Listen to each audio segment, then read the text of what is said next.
para a gente encerrar a parte da guerra na Europa, o que acontece, gente, é que... Acho que eu pulei uma parte aqui.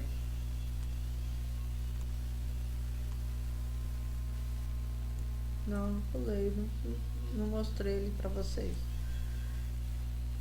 É que quando ele ataca a União Soviética, né, a União Soviética ela vai usar... Não foi fácil para a União Soviética, não, tá, gente? Foi bem difícil, foi bem assim desesperador. Né? Os soviéticos, quando viram que o Hitler atacaram o seu território, né, os nazistas atacaram, eles usaram a chamada tática de terra arrasada. Eles já tinham feito isso com Napoleão Bonaparte. Como que é essa tática, tá? Eles vão destruindo tudo que o exército inimigo, ao avançar, pode repor, como alimentos, como medicamentos, como cobertores, tá? Como roupas, calçados. Eles vão destruindo tudo que tiver como forma para repor no exército. Então, eles arrasam com a terra, eles queimam parte da produção, eles tiram o que eles podem e o restante eles queimam tudo, eles destroem, tá? Para que o exército inimigo não consiga repor no seu exército. E eles estão esperando o famoso general soviético chegar, que é o general Inverno. E ali, então, eles vão ser atacados nessas 3 cidades, Leningrado, Moscou e Stalingrado. Teve uma batalha violenta no Leningrado e Moscou. Porém, gente, a pior batalha, segundo os especialistas de toda a guerra, foi a Batalha de Stalingrado, né? Que significou uma baixa humana muito grande, tanto de um lado quanto de outro.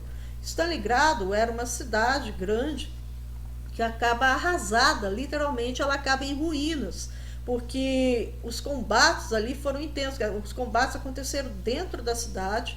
Os soviéticos usaram outra tática, que era a guerrilha urbana, e eles atraíram os nazistas para dentro da cidade de Stalingrado.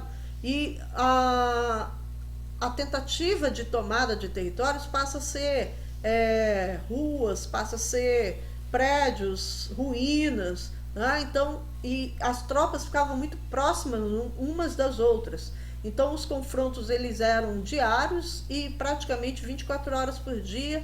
E o pior, né? Eram confrontos muito próximos, muito diretos, levando a um índice de mortalidade enorme.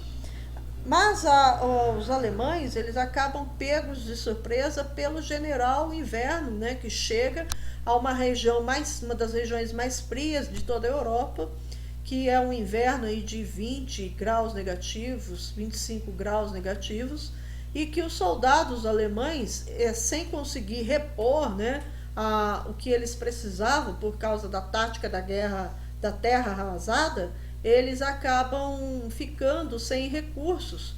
Então, haviam soldados alemães que ficavam sem botas naquele inverno, tá? Vai perder o pé, se não perder a vida, tá? Ficava sem mantimento, até munição começou a faltar para eles, porque o Hitler não conseguia repor isso, não conseguia enviar para eles, porque era muito difícil se deslocar na União Soviética no inverno. Então ficou muito complicado, muita gente ali morreu por causa do combate. Muitos alemães morriam por causa de fome, por causa do frio, porque eles não tinham como resistir a tudo aquilo. Não é que os soviéticos não sofriam, mas eles estavam, vamos dizer assim, mais adaptados, tá? E aí, no final dessa grande batalha de Stalingrado, o Hitler viu que a sua tropa estava sendo arrasada, liquidada. E ele então dá a ordem já foi a primeira vez, né, que ele sentiu o pezinho da derrota, ele dá a ordem para que eles recuassem. Né? E aí começam a recuar, só que vários deles foram capturados e levados para os campos de prisioneiros dos soviéticos, que eram tão terríveis quanto, e a maioria deles morre nesses campos. Segundo os relatos, cerca de 90 mil alemães foram feitos prisioneiros, e desses 90 mil, só 5 mil sobreviveram. Tá?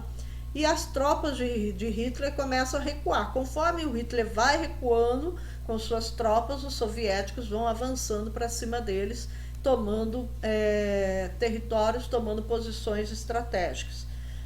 Enquanto isso está rolando, né, os Estados Unidos está entrando na guerra, que eu vou falar para vocês depois com mais detalhes sobre isso, e o resultado é que vai ocorrer lá na cidade de Teherã, tá? No Irã, um encontro entre os principais líderes do grupo aliado, que vai ser agora o Winston Churchill, não é mais o Chamberlain. Chamberlain caiu fora depois daquele acordo de Munique. Tá? O Winston Churchill vai ser o líder da Inglaterra durante a Segunda Guerra. O de Gaulle representando a França, o Roosevelt, né, representando os Estados Unidos, e o Stalin representando a União Soviética, se encontraram lá em Teherã. E lá em Teherã eles desenvolveram um plano, juntamente dos seus generais, de como parar o avanço do eixo na Europa. Tá? E muitos combates rolavam na África, tá, gente?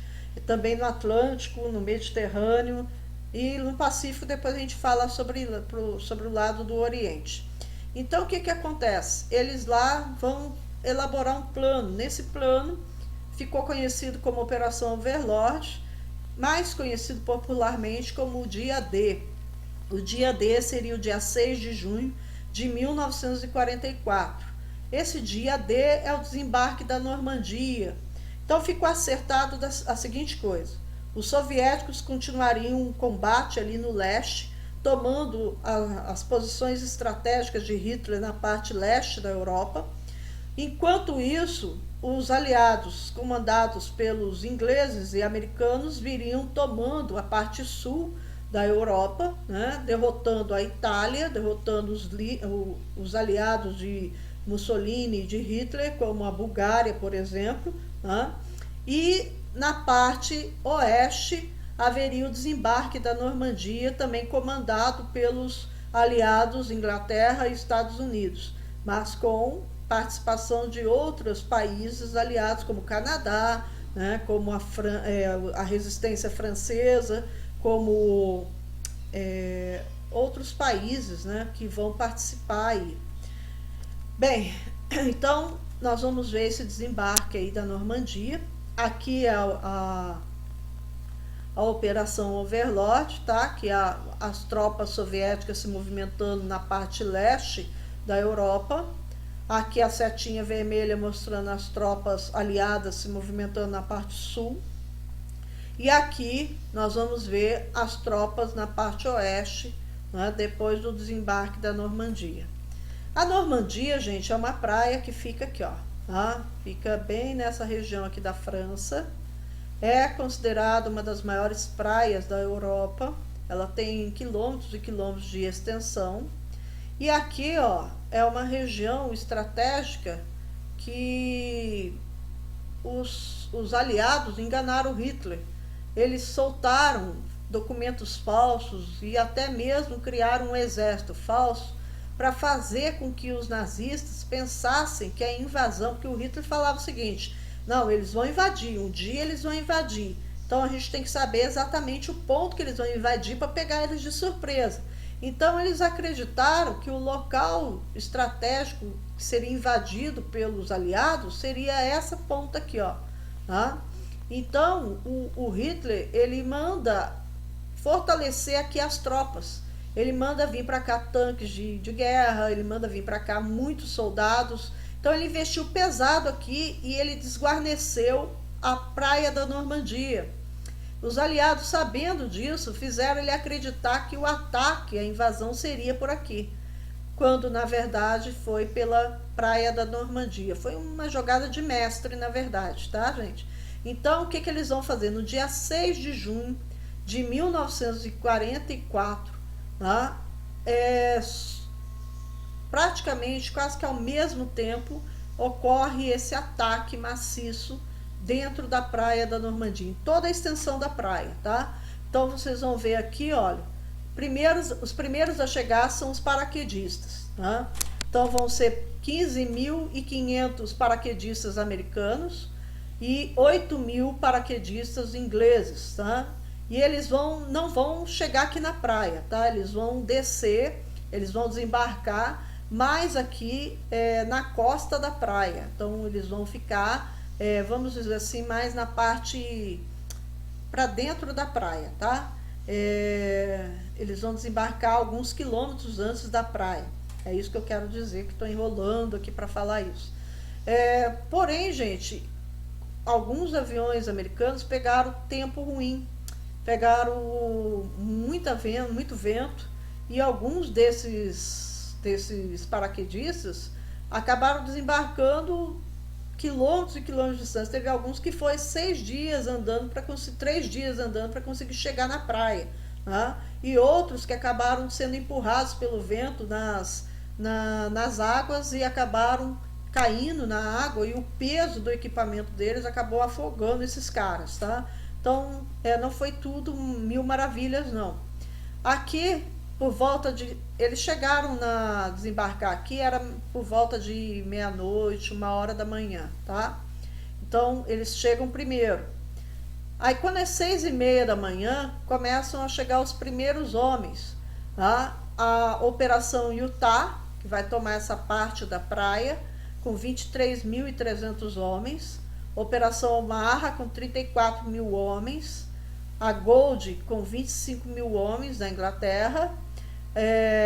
A Juno, com 21.400 homens, do Canadá. A Sword, que era também dos ingleses, 28.850 homens.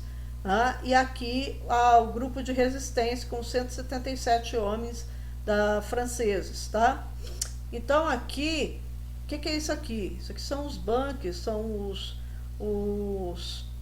a proteção alemã, tá? Aonde ficavam os batalhões alemães bem na praia, tá? Era uma praia, ela tem uma extensão de mais ou menos 200 metros de areia, uma faixa de mais ou menos 200 metros de areia, do mar até o início de uma colina que sobe. Daí sobe essa colina, no alto da colina ficava as tropas alemãs, né, quarteladas em bunkers feitos de concreto, e ali eles colocavam metralhadoras, eles colocavam canhões apontados para a praia. Aí ao desembarque, para vocês terem noção da quantidade de soldados que estão chegando, as embarcações, essas balsas, né, foram construídas para carregar caminhões, para carregar jipes, tanques, e saía tudo aqui na praia, porque essa embarcação, ela não tem um fundo ovalado, tá? Ela tem um fundo mais reto, mais plano, para permitir que ela chegue até a praia sem ela ficar presa no fundo da areia, tá? Nos bancos de areia, tá? E os soldados também chegavam numas balsas, tá? E eles desciam aqui, mais ou menos nessa região da praia, e desciam na água ainda, tá? E tinham que vir até a areia, aqui a faixa de areia, e tinham que sair correndo, porque era chumbo em cima de chumbo, tá, gente? Isso não era paradinho, como vocês estão vendo na foto aí, não. Eles tinham que correr muito para chegar mais próximo aqui na colina, para ter um abrigo contra os ataques, né, dos alemães. Aqui muitos dirigíveis, tá, foram usados maciçamente para poder também atacar alemães na praia, tá? Olha a quantidade de pessoas que vocês estão vendo aí. Essas são as balsas que eu falei para vocês. Os soldados ficavam dentro dessas balsas e tinham que se proteger, tinham que ficar com a cabeça baixa, porque os tiros chegavam até neles, tá? E os soldados alemães ficavam aqui, ó, no alto da colina. Daqui eles viam tudo, tá? Então eles tinham, vamos dizer assim, vantagem. Quem estava chegando tinha total desvantagem. E aqui, gente, para chegar até essa praia aqui, muitos soldados passaram muito mal, porque eles saíram dos portas-aviões de madrugada. Então eles fizeram ali vamos dizer, um café da manhã reforçado, porque só Deus sabia quando eles iam comer novamente. Porém, quando eles entraram nessas balsas, essas balsas balançavam muito com o balanço do mar. Ela não dá estabilidade nenhuma, e muitos soldados passaram muito mal, chegaram bem mareados na praia. Alguns chegavam e eram obrigados a sair, eram empurrados, né, a sair ali no mar, e acabavam estando tão fraco, de tanto que vomitava, que acabou caindo, e naquela correria muita gente não via, ele acabava, ele desmaiava e alguns não viam, e ele acabava com o peso do equipamento, que era cerca de 25 quilos, ele acabava afundando e afogando, tá? Sem contar os soldados que eram atingidos pelas balas dos alemães e acabavam morrendo, botavam o pé para fora da balsa, já tomavam um tiro, tá? Aqui é uma imagem também bem significativa de quando os soviéticos chegaram até a cidade de Berlim. Gente, o desembarque da Normandia, ele foi fundamental, não é que foi rápido não, foram 3 semanas para tomar a praia da Normandia, foi milhares de soldados mortos de ambos os lados, a baixa foi enorme. Porém, quando os americanos, os ingleses, né, os canadenses tomaram a praia, eles empurraram os alemães. Aí os alemães começam a recuar, começam a voltar, e enquanto eles vão voltando, os aliados vão tomando posição estratégica dentro da França, até que tomam Paris, e aí é instalado um governo que rompe com o nazismo, né, o governo de De Gaulle, e ele vai reestruturar o exército francês, e eles vão partir para cima da Alemanha. Enquanto isso, o exército soviético está vindo pelo lado leste, tomando aí os alemães de assalto, entrando já em 1945, em abril de 45, entrando na cidade de Berlim. Aí quando é no final de abril, no dia 28, as tropas soviéticas dominam a cidade de Berlim. O Hitler está lá aquartelado no bunker dele, enlouquecido, ordenando que os seus homens se matem. Ele, no dia 30, ele acaba se casando com a amante dele, Eva Braun, vai para o quarto, né? E a lua de mel dele foi que ela tomou um cianureto para se matar, e o Hitler dá um tiro, parece que na cabeça, né? E antes dele ter feito isso, ele ordenou aos seus soldados que depois que ele fizesse, eles entrassem no quarto, pegassem os corpos, levassem para o pátio e incinerassem o corpo deles, ou seja, ateasse fogo, tá? Quando os soviéticos chegam no bunker também, que eles dominaram, aí a bandeira soviética sendo hasteada na capital Berlim, representando, simbolizando a derrota em definitivo dos alemães na guerra, tá? A Itália já tinha caído e tinha ficado só a Alemanha, e agora os alemães também são derrotados. Aí os soviéticos entram lá no bunker do Hitler, exigem que os sobreviventes os levassem até o Hitler, e quando eles levam até o Hitler, eles falam, ele se matou, tal. Aí, cadê o corpo? Queremos ver o corpo. Levam até 2 corpos que estavam totalmente incinerados, carbonizados, que não dava para ser reconhecido. Os soviéticos então pegaram aqueles restos mortais e levaram para algum canto que ninguém exatamente sabe aonde, tá? E depois foram feitos alguns testes da arcada dentária, que eles concluíram que era realmente de Hitler, mas ainda ficou muitas dúvidas com relação se o Hitler realmente se matou ou se ele conseguiu fugir. Assim, gente, isso dia 30 de abril, tá? No dia 8 de maio, os que sobreviveram à guerra, né, os generais, eles acabam assinando o armistício com os aliados, pondo ponto final à guerra dentro da Europa, tá bom? Vou parar por aqui, a próxima aula a gente vai falar sobre a Guerra do Pacífico. Fiquem com Deus, até a próxima aula.